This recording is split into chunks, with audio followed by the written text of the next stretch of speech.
Hear me eating berries.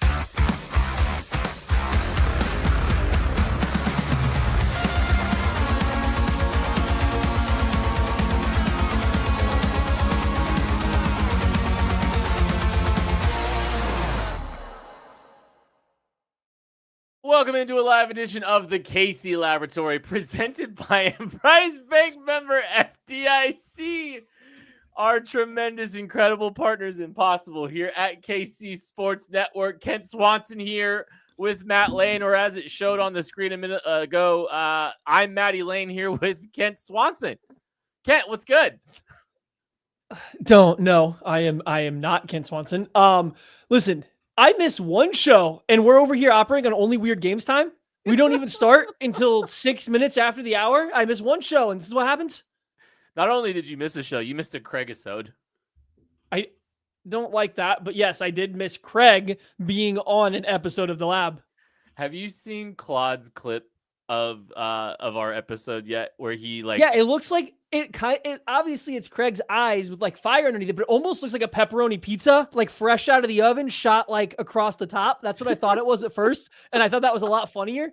Like, it's great, but I thought it was a lot funnier when I thought it was a piece like pepperoni pizza. Claude might listen to this and do something with that. There's a decent chance. Appreciate everyone hanging out with us tonight. Matty Lane, did you know that Jac Caglianone is a Kansas City Royal now? He is with the Major League team. Did you know that he hit the 5th and 9th hardest balls of the Royal season in 5 at-bats yesterday? I saw that he was jacking blanks for 5 yesterday in his first Major League Baseball appearance. The balls were hit hard. Did Very they? hard. Okay. They did not go for hits. Sounds painful. They went for outs. I can't What? do it. Doug, you might have to go to break. Oh man. No, I mean like your hands. You know, you hit, oh, never mind. I need a poll real quick. Before we get. Yeah, I need not a real poll, Tucker. Like we can just do comments here. Tucker, I want you to play that. I want you to play that sound again. Mm-hmm. Okay. Here's what I want to know from the chat. Do you hear The Undertaker, or do you hear Taco Bell? That's what I need to know. Put your answers in the comments. What? Yes. That sounds like the old Taco Bell gong a little bit, and it also sounds a little bit like the younger Undertaker. And I think I want to know. I want to know what y'all think of that. Okay. Which one it is? Taco Bell. We got one for Taco Bell, by the way, Matthew. It clearly sounds like one of those two. All right, we've got 3-1 Undertaker so far. Yeah. One Taco Bell. I'm sorry, I don't want to make somebody feel bad, but I don't think that's the Taco Bell gong noise. It's the old Taco Bell gong. I will say, when the website I downloaded it from did say Undertaker, but there was one that said Taco Bell. Higher pitched. The Taco Bell one's higher pitched. It was giving Taco Bell. It's cheerier. Do you want me to go download one?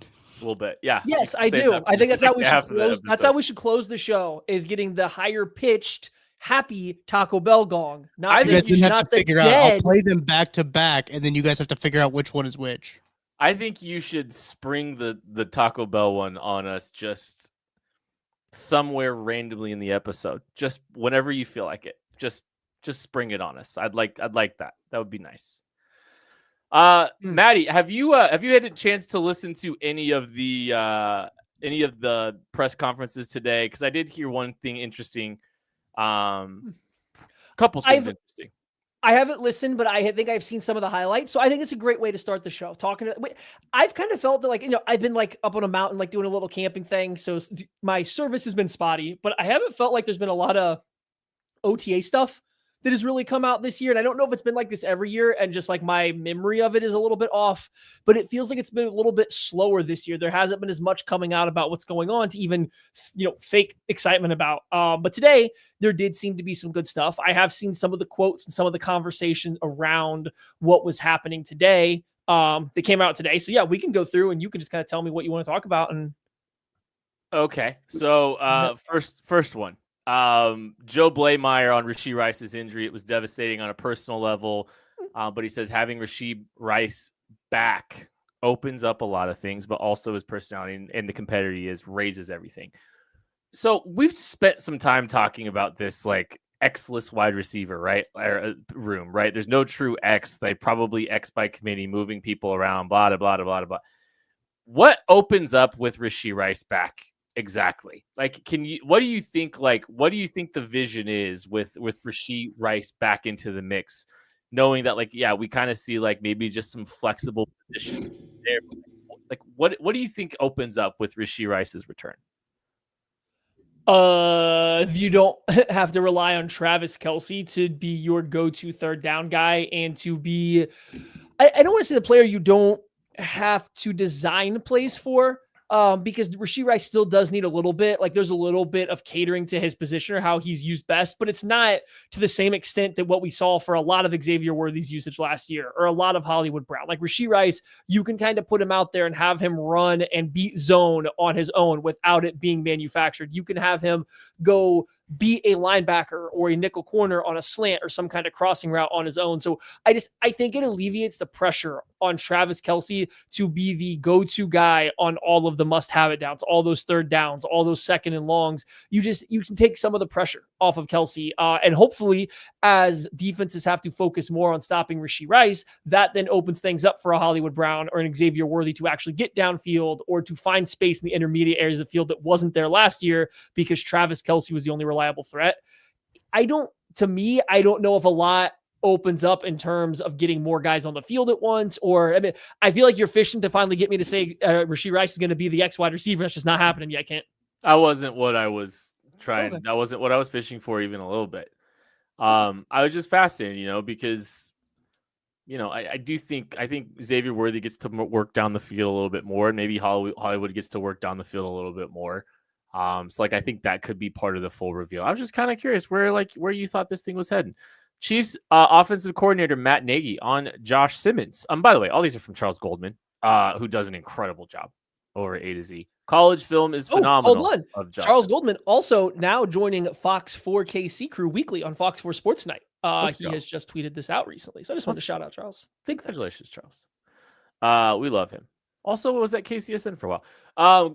On Josh Simmons, Matt Nagy, college film is phenomenal. You see athleticism and recovery when he gets beat. I've been really impressed with his professionalism since he's been in the building. He's doing everything he's being allowed to, and his film is really good. Seeing him get some reps today, like starting to get some action here a little bit.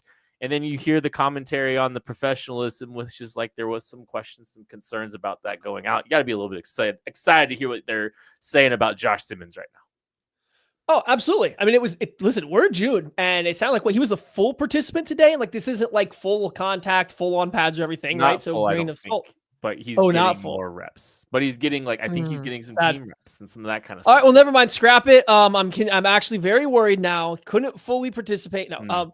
I mean, it's early on. It seems like he's ahead of schedule for not only what we as fans or like the draft community thought Josh Simmons was going to be, but even where the Chiefs kind of expected him to be after they got to sit down with him, have their doctors look at him. Like everything we've heard is like, hey, he's a little bit farther along than what we thought he might be. So it's nice to see him getting in more work, continuing to, I think, just like not develop right now is not necessarily the right thing, but show that he's working hard, able to work more. He's able to take on a bigger load of what they are asking him to do, getting closer and closer to fully participating.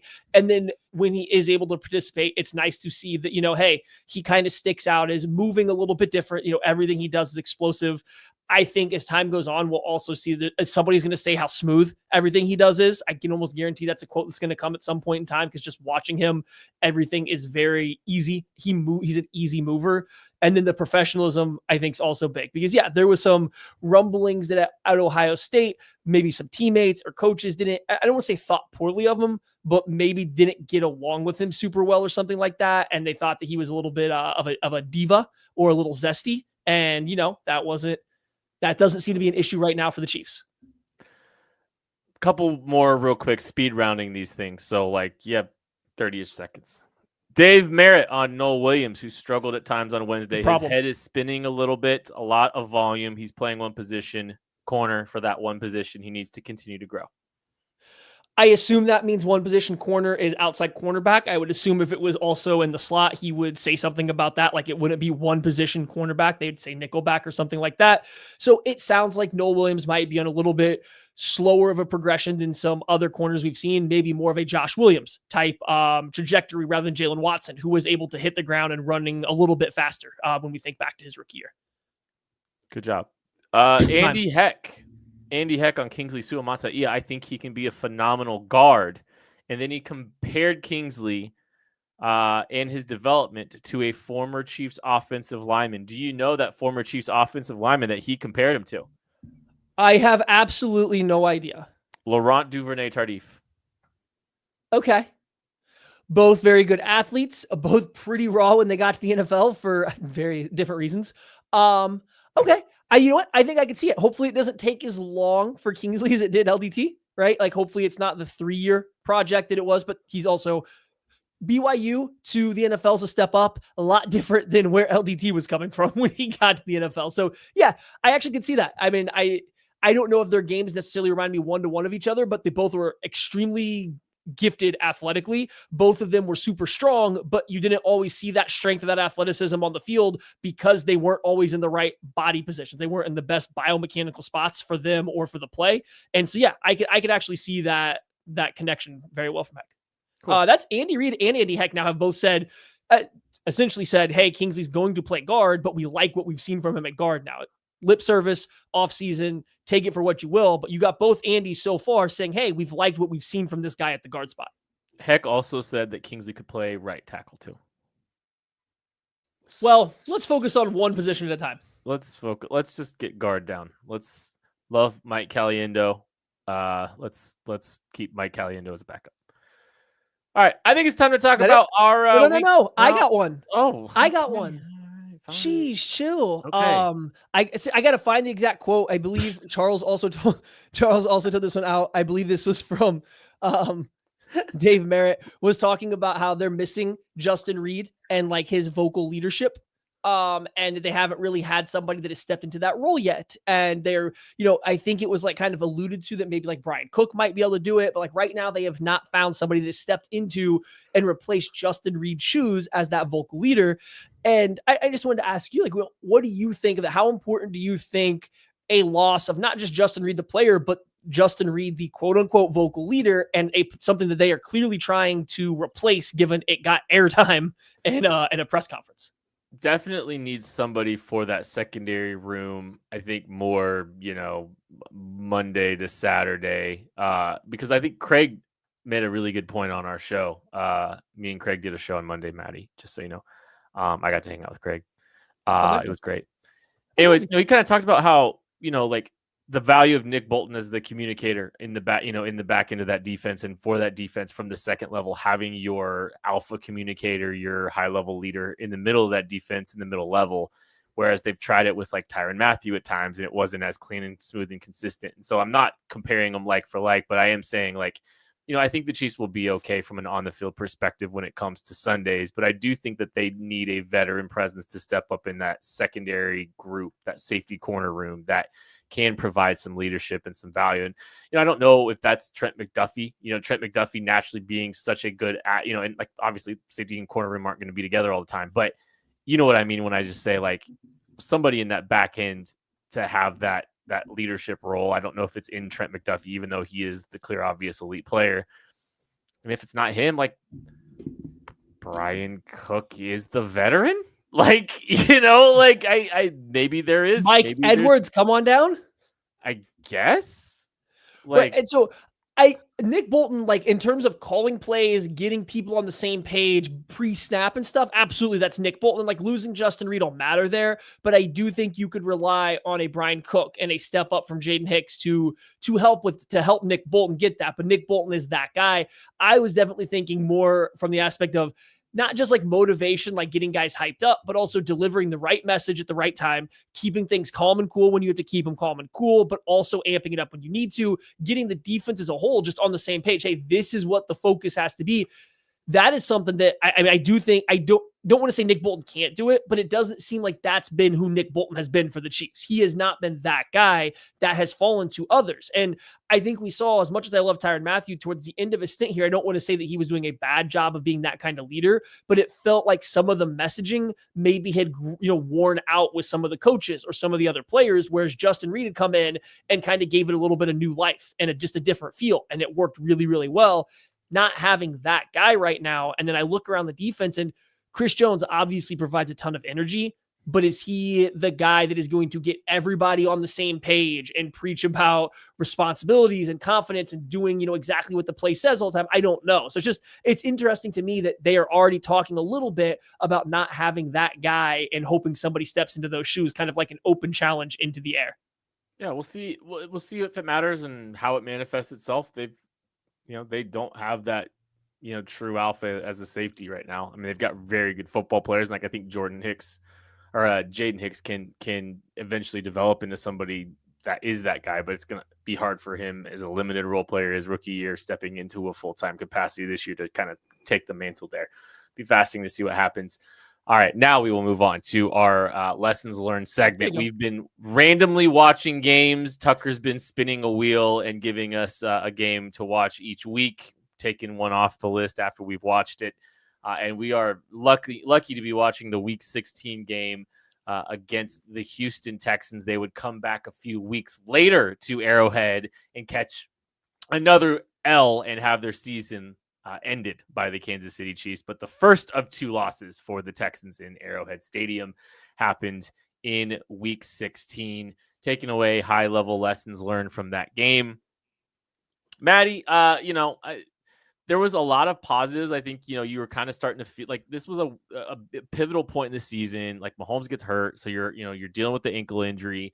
They're in the chase for the 1 seed. They put themselves on the doorstep. They're in the middle of this 10-game or 10-day slog where they're trying to get through, 3 games in 10 days on short rest and Saturday, Wednesday turnaround. This is the Saturday game, and they go up against the Houston Texans, a team that's competing for the playoffs, that's first in their division, and they go out and they play a pretty strong game. They close things out well, and they win 27-19. What were some just kind of big thoughts, takeaways?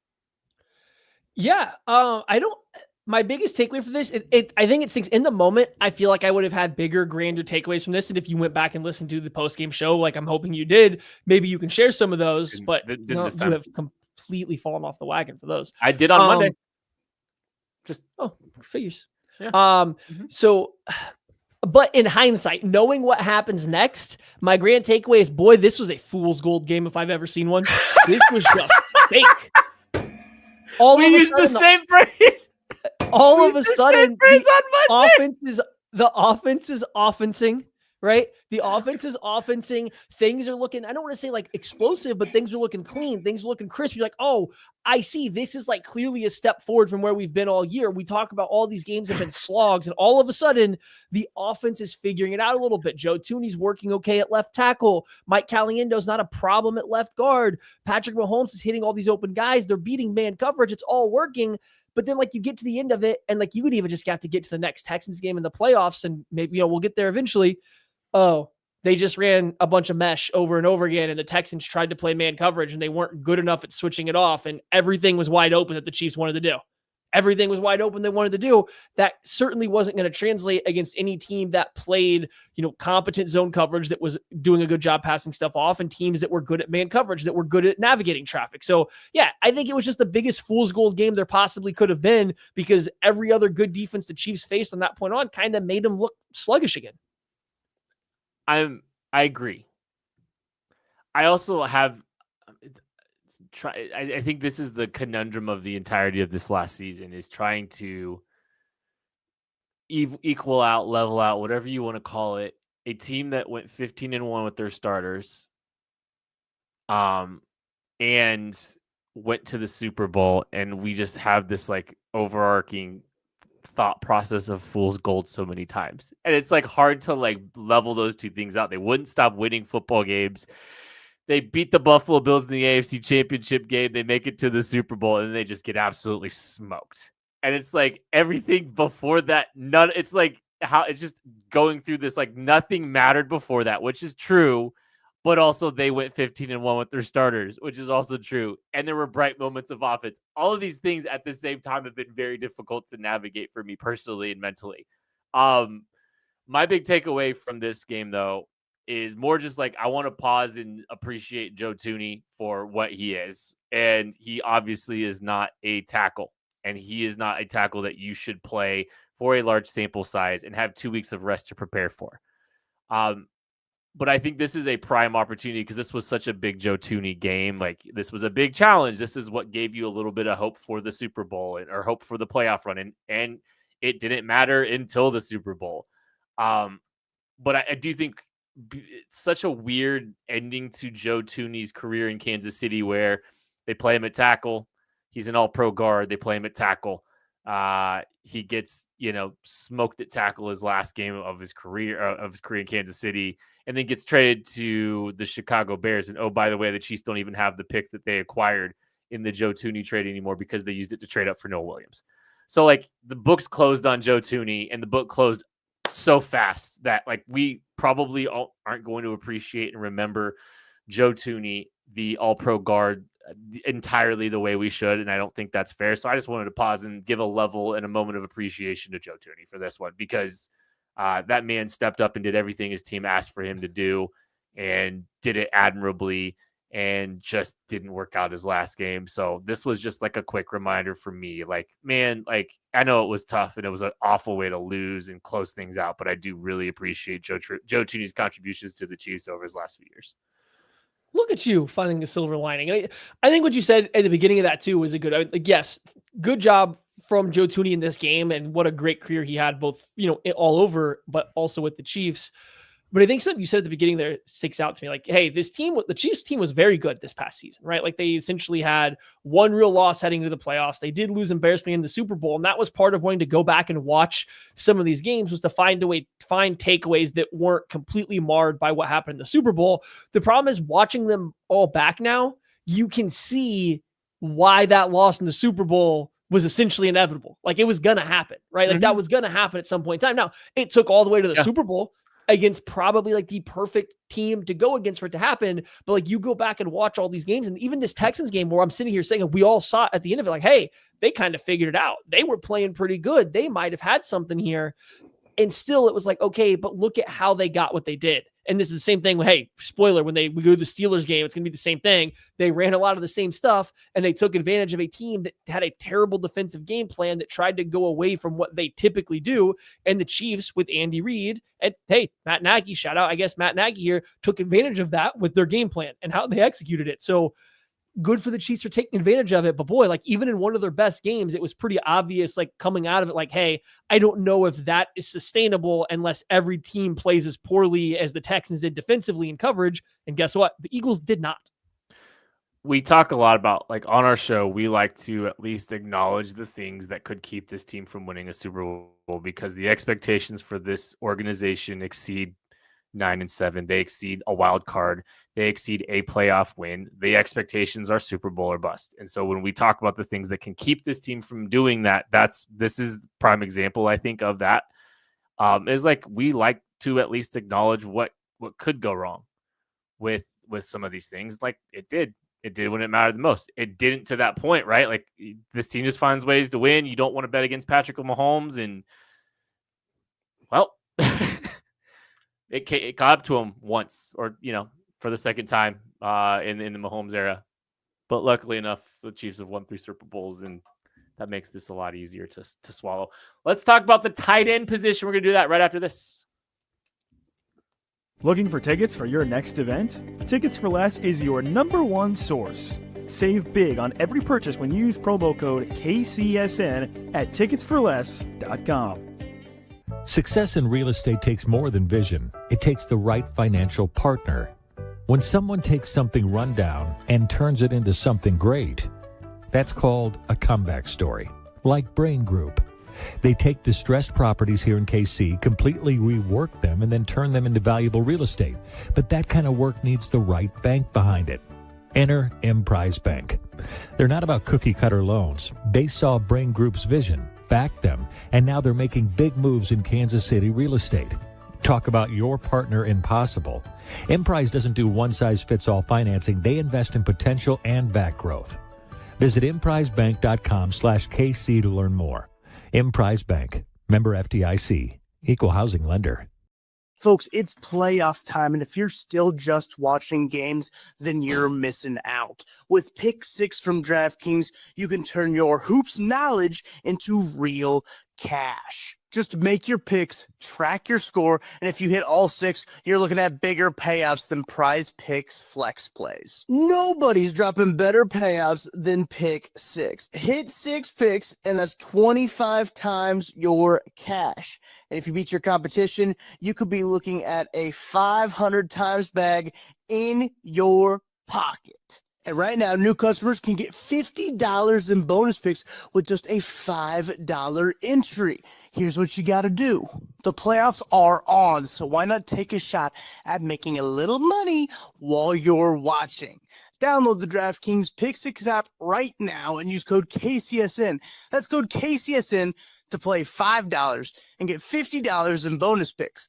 Better payouts, bigger wins, only on Pick 6 from DraftKings. The crown is yours. Gambling problem? Call 1-800-GAMBLER. Help is available for problem gambling. Call 888-789-7777 or visit ccpg.org in Connecticut. Must be 18 plus. Age and eligibility restrictions vary by jurisdiction. Pick 6 not available everywhere, including New York and Ontario. Void where prohibited. 1 per new customer. Bonus awarded as non-withdrawable Pick 6 bonus picks that expire in 14 days. Limited time offer. Terms at pick6.draftkings.com/promos.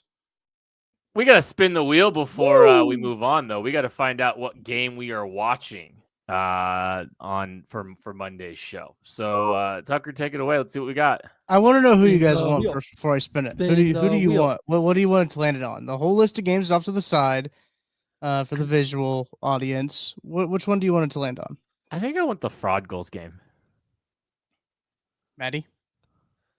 Do we have where I'm looking? Where is week 18? Oh, it's in there. Week 18's in there. It's right underneath week 11 at the Bills. Let's go. Give me that. I want week All 18. right. Here we go. Big Spinning wins. to win. Wins. A loss. Week 11 at the Buffalo Bills. Oh, close to the wins game though. I hear it. That was different. Yep, I hear it. That was high pitched, and it didn't have the dead echo. It's so different. Those are entirely different. That one's not hungry. Yeah. Okay, I hear him. I hear it. It is. I hear it. One 11 makes at the me want a Bills. quesadilla, and one makes me want to hit Kent with a tombstone pile driver. Let's go. Where are you going with this? There's a lot of ways you could go with that one, Taker. Wants me to amble on my Harley and drive it down the ramp. Makes me want to have 2 hip surgeries. That's it. and a concussion. And go vote. Let's go ahead and get into our positional preview. We are doing the tight end position today, as we do every week. We rank it on the Maddie Lane alone gas station scale.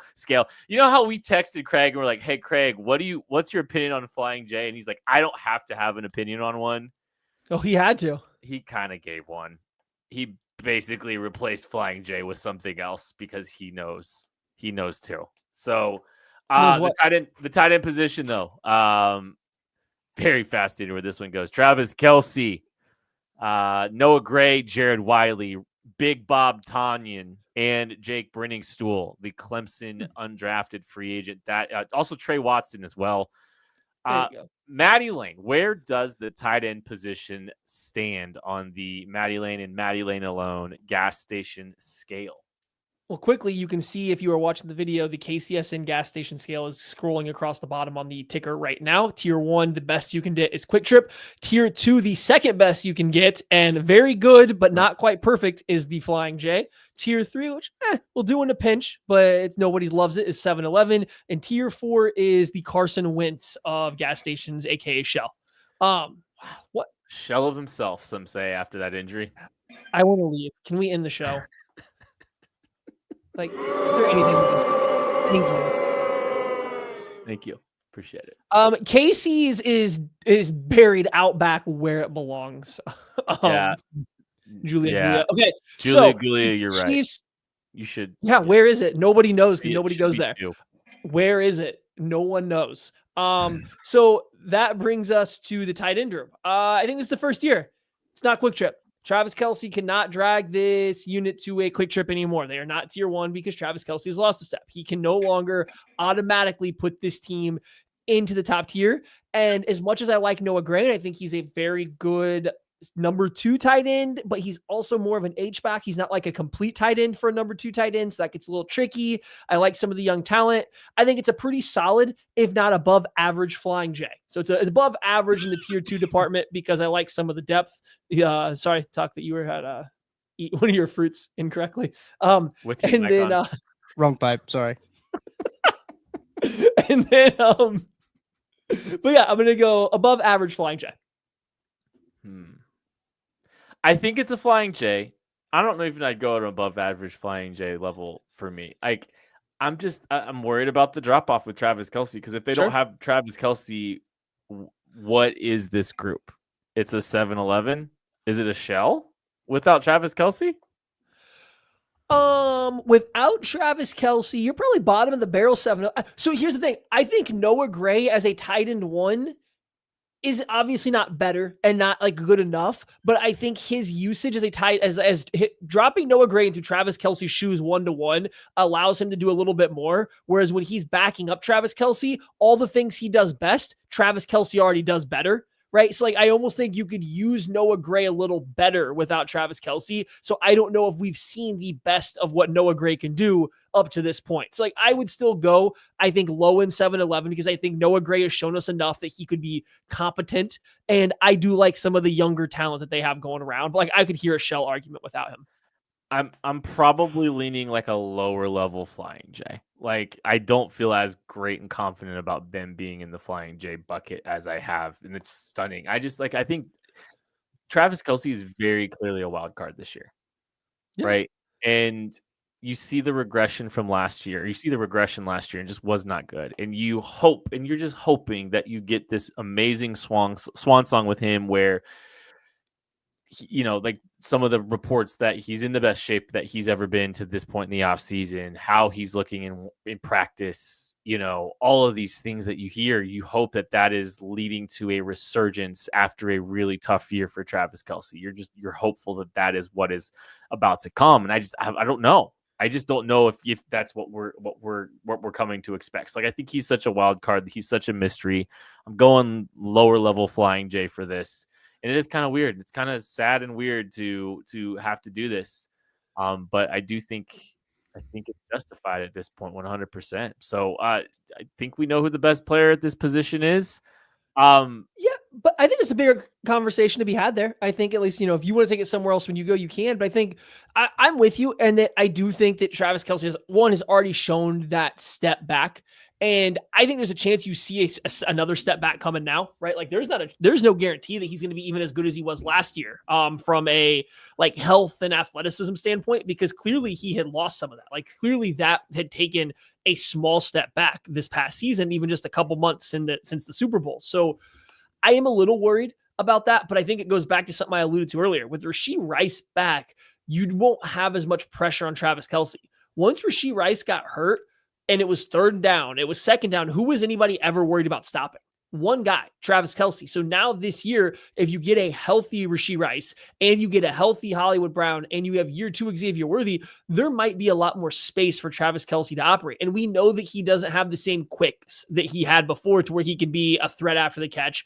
But maybe now, instead of settling into the tightest 3x3 area in zone coverage, maybe now it's 5x5.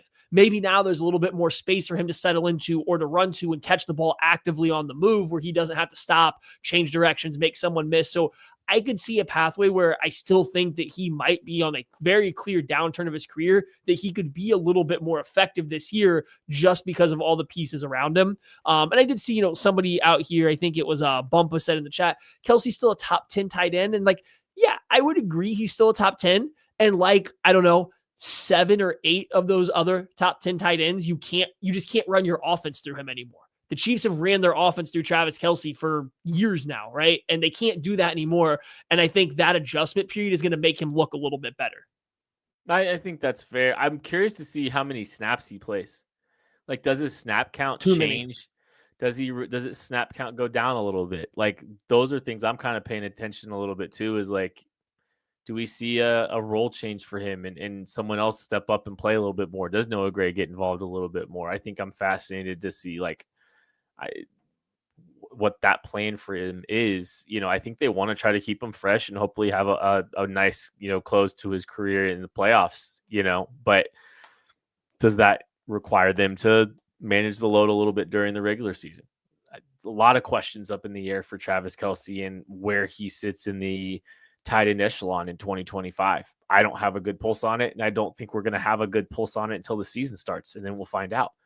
Yeah, it wouldn't surprise me to see him have a slight step up from last season, and it wouldn't surprise me to see him take another step down. So there's a lot on the table, and it's pretty important. Whatever they get out of Travis Kelce, I think will be pretty important to the overall outlook of the offense, weirdly. I think, yes, they can funnel more through Rashee, but I still think they need a version of Travis Kelce that can still play to have some success here in 2025. So I think it's going to be a fascinating watch very quickly in 2025. Yeah, no, I'm with you. And then, I guess that takes us to who takes a step. Who do you have taking a step? Oh, I probably Noah Gray, because I think Noah Gray is going to play a little bit more. And the Chiefs signed him to a 3-year deal. They have the intentions of, I think, making him the next tight end, at least in a bridge capacity, a tight end 1. I think he will be a tight end 1 for this team, potentially as early as 2026 for a short period of time. And not to say that they won't invest in that position very early in the 2026 draft, but I think Noah Gray could see a snap increase. I think he could take some of the opportunities away from Travis Kelce, and he could be a guy that gets more run. And this is such a weird tight end group where I don't know, you've got Jared Wiley coming back from injury. You do have some intriguing undrafted free agents, and you've got Big Bob Tonyan sitting out there too.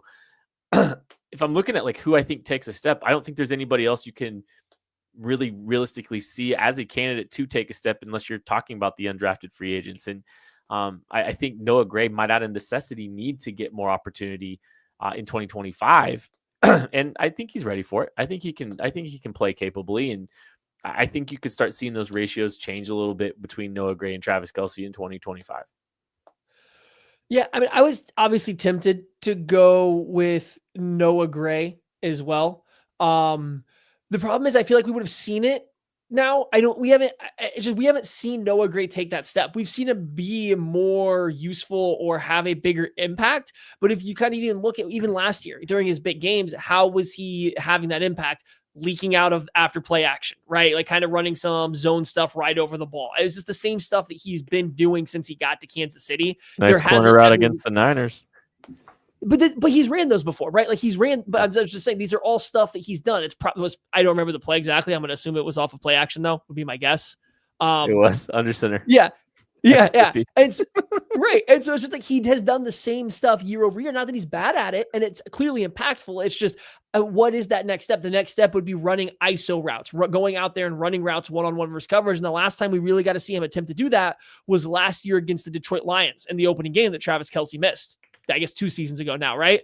it didn't go well. He ran a couple digs that he did get locked up coming out of his break when it was just pure one-on-one. Here is the thing. And like, he had to go beat his guy when he had leverage, and he didn't quite pull it off at the same way that Kelsey could. Obviously Kelsey's better. It's just, I'm not saying he can't take a step. If he takes a step, I think that's huge for the Chiefs. It's just, we've gone long enough now. And maybe some of it has been like the lack of ability to get on the field to do the things that he could showcase that development, because Travis Kelce's kind of been blocking the progress. And maybe you get to see that more this year.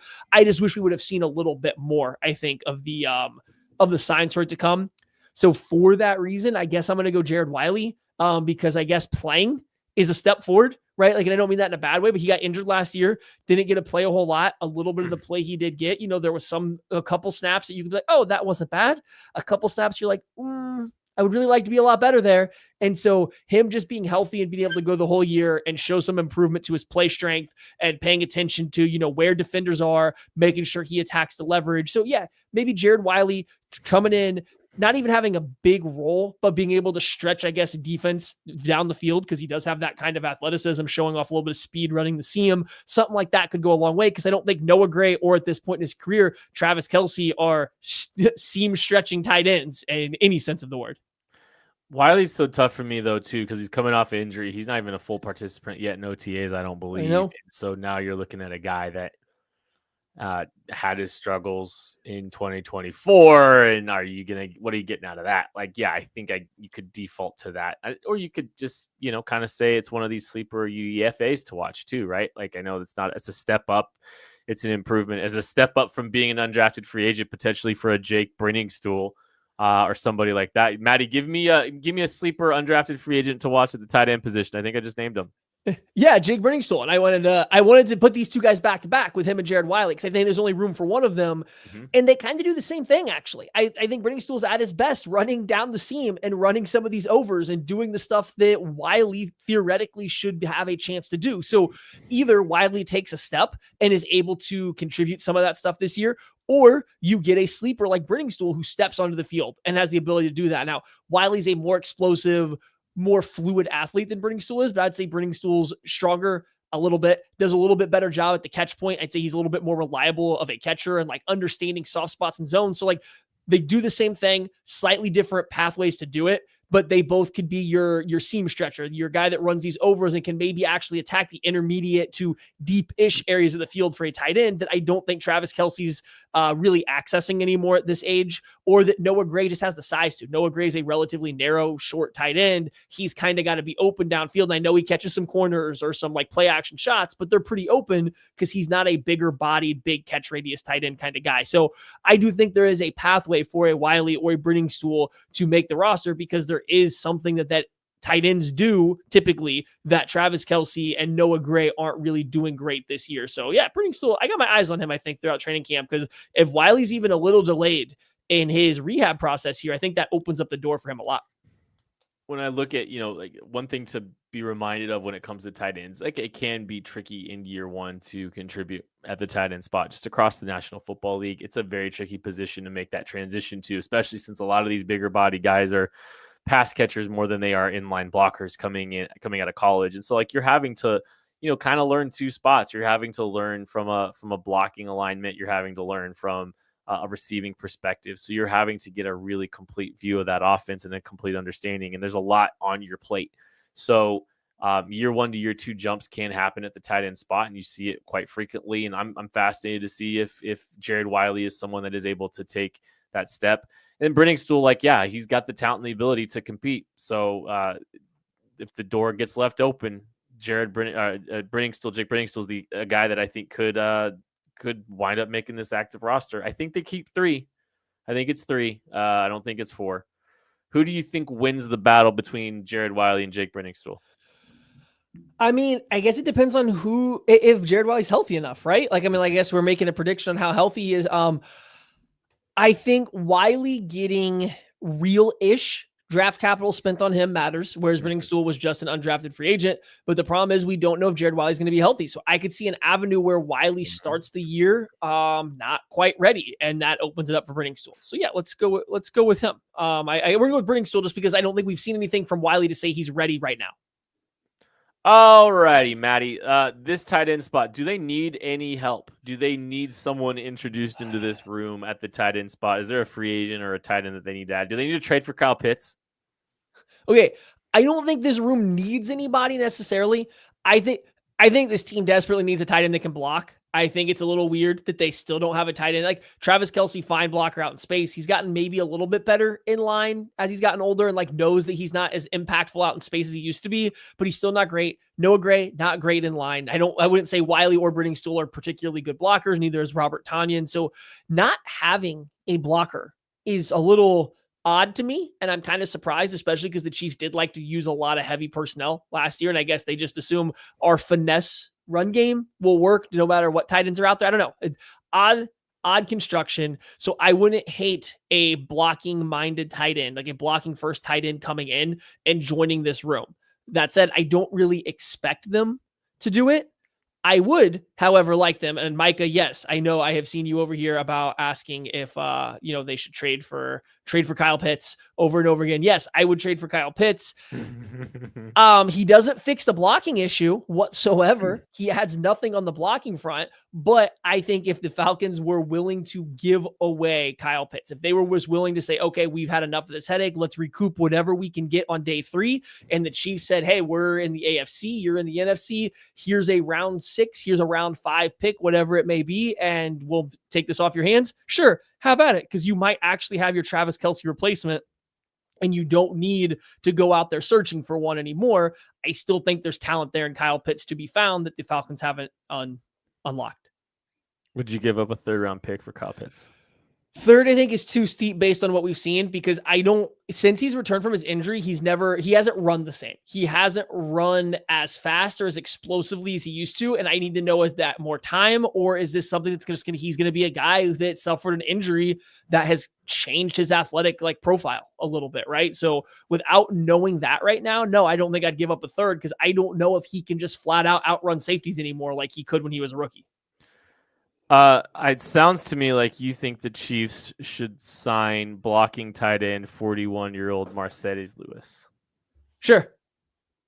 All right. Why not? We're closing the show on that. That is going to do it for this episode of the KC Laboratory. Thank you all so much for watching, listening, supporting. We love you. We appreciate you. We'll catch you later. Give me all the tight ends. He's older than Craig. That's a lie. Oh, brother, this guy stinks!